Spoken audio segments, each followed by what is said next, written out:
I believe that if we are honest with ourselves, that the most fascinating problem in the world is, who am I?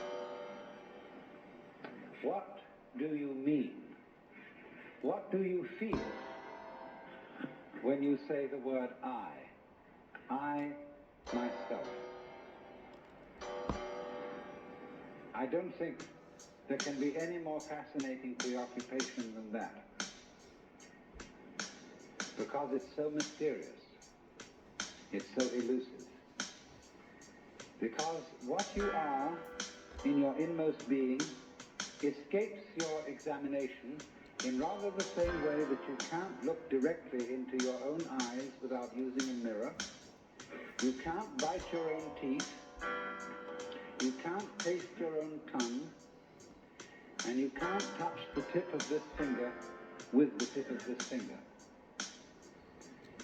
And that's why there's always an element of profound mystery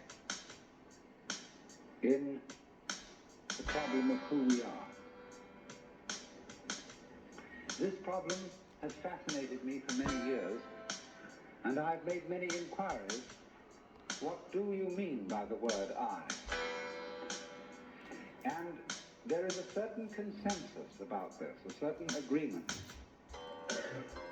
especially among people who live in Western civilization. Most of us feel I, ego, myself, my source of consciousness, to be a center of awareness and of a source of action that resides in the middle of a bag of skin. And so we have what I have called the conception of ourselves as a skin-encapsulated ego. Now, it's very funny how we use the word I.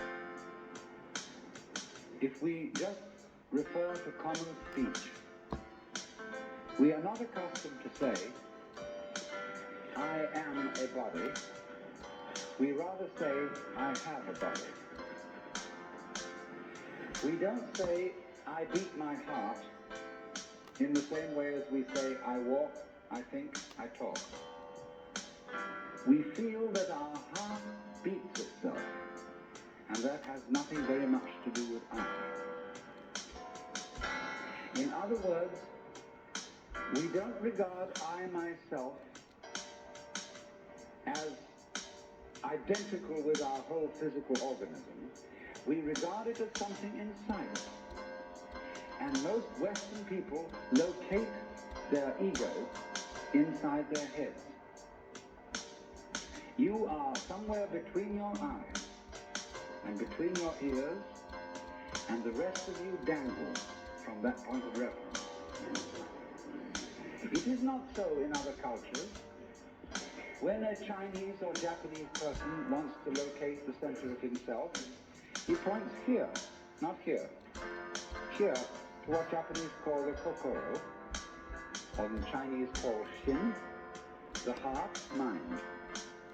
Some people also locate themselves in the solar plexus. But by and large, we locate ourselves behind the eyes and somewhere between the ears, as if within the dome of the skull there was some sort of arrangement, such as there is at the SAC headquarters in Denver, where there are men in great rooms surrounded with radar screens and all sorts of things, and earphones on.